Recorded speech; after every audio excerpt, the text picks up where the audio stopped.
October 25th, 1415, northern France. A pale dawn reveals a narrow valley scarred by churned earth and trampled fields. On one side stands the army of France, a vast host of nobles, banners, and steel. Thousands of armored knights, the military elite of Europe, wait with calm confidence.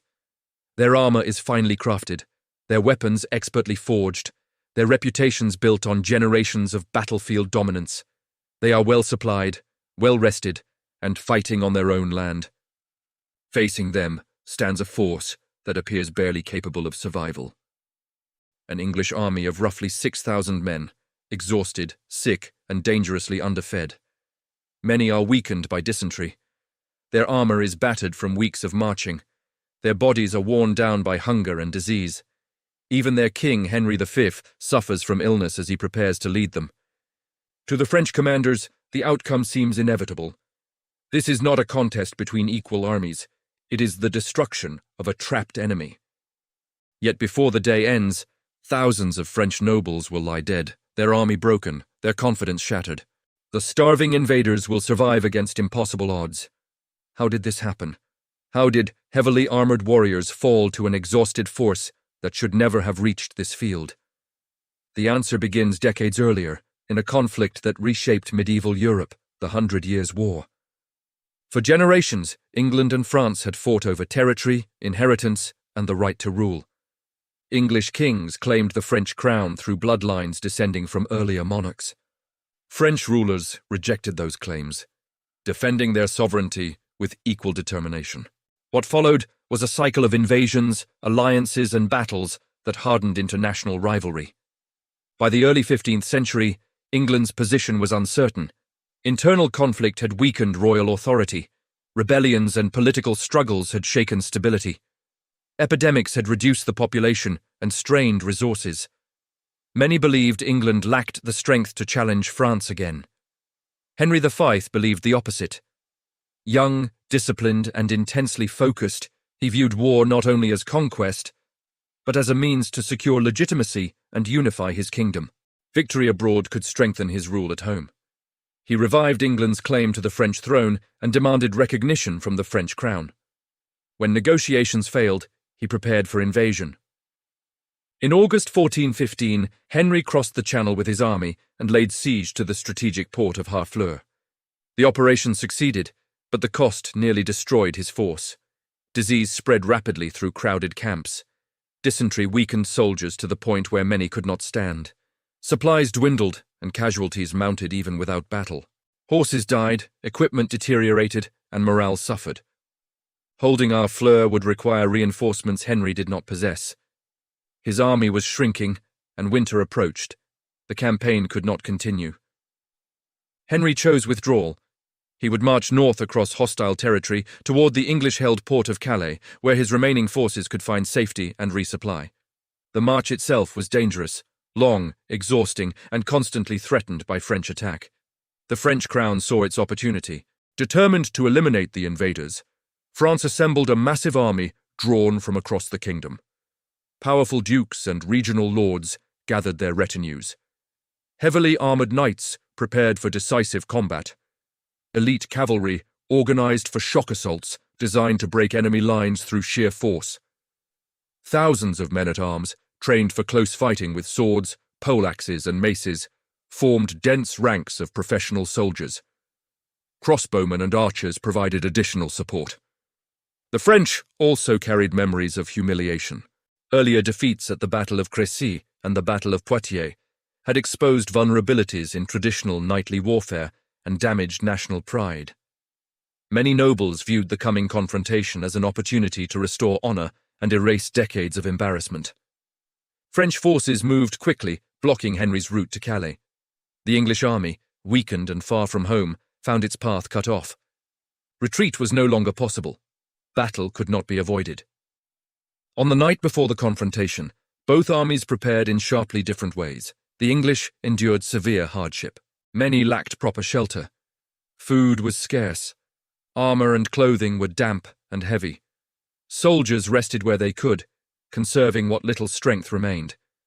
Discipline replaced celebration. There were few words, few comforts, only the expectation of conflict.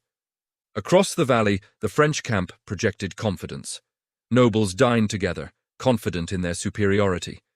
Equipment was inspected and polished, plans were discussed, prizes anticipated, and captives imagined. The coming engagement seemed less a struggle for survival than an opportunity for glory. Morning revealed the battlefield that would decide their fate. The English occupied a narrow stretch of open ground, bordered by dense woodland on both sides. The terrain restricted movement and prevented large-scale maneuvering. The recent rain had softened the soil into deep, clinging mud that hindered rapid advance and drained energy from every step. Henry recognized the value of this position.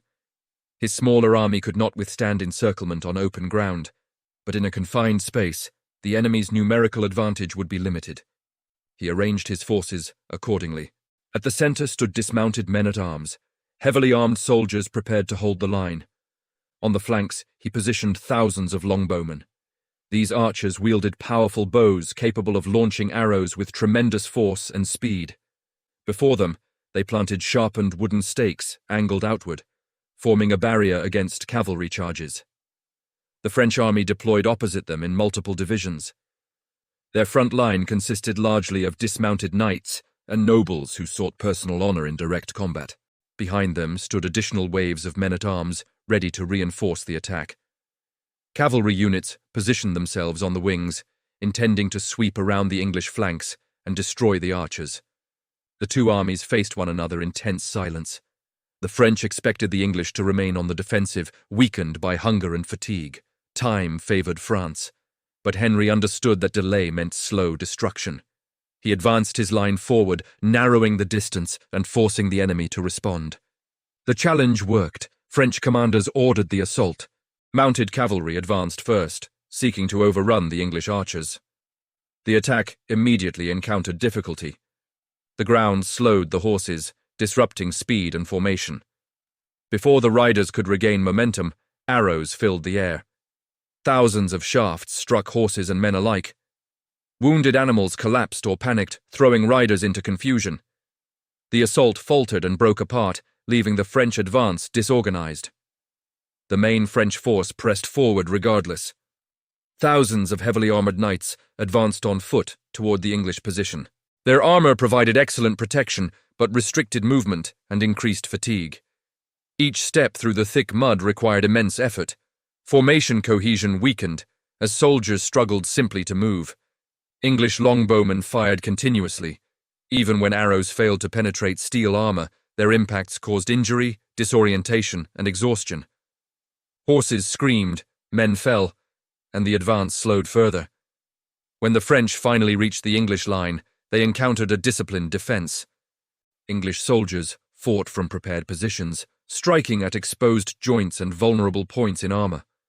The narrow field prevented the French from spreading out, forcing thousands into a compressed mass. Additional French troops continued to push forward from the rear, unaware of the congestion ahead. The pressure crushed the front ranks, leaving many unable to raise weapons or defend themselves. Soldiers who slipped in the mud struggled to stand beneath the weight of armor and the press of bodies. Some suffocated where they fell. At a decisive moment, English longbowmen abandoned their bows and joined the struggle directly. Lightly equipped and more mobile, they attacked from the sides with axes, hammers, and knives. Trapped French knights, unable to maneuver in the dense crowd, became vulnerable targets. The battlefield transformed into a chaotic struggle for survival rather than an organized engagement. Command and coordination broke down within the French army. Units could not communicate effectively across the crowded field. Rear divisions, observing the devastation ahead, hesitated to advance. Confidence dissolved into uncertainty. Gradually, resistance collapsed. Survivors attempted to retreat, abandoning the field and leaving behind fallen comrades and captured nobles. By afternoon, the fighting had ended. The scale of the losses shocked Europe. Thousands of French soldiers were dead, including many high-ranking nobles whose families had dominated French politics and warfare for generations. English casualties were remarkably low by comparison. The outcome demonstrated the changing nature of warfare, the dominance of mounted knights, once the unquestioned masters of the battlefield, had been challenged by disciplined infantry, powerful missile weapons, and intelligent use of terrain. Armor alone could not guarantee victory. Organization, strategy, and environment could determine the fate of armies. The victory at the Battle of Agincourt transformed the reputation of Henry V. From a king leading a desperate campaign, he emerged as a legendary commander whose leadership and resolve reshaped the balance of power within the 100 Years' War. His success strengthened English claims in France and secured his place in history. On that narrow field in northern France, numbers did not decide the outcome. The ground itself, the discipline of soldiers, and the decisions of commanders determined the result. A weakened army survived against overwhelming odds, and a single battle altered the course of a long and brutal conflict. That is how a starving force defeated the pride of a kingdom, and how strategy, preparation, and resolve turned a muddy field into one of history's most decisive victories. If you enjoyed this video, you'll certainly appreciate this one as well. Watch it now.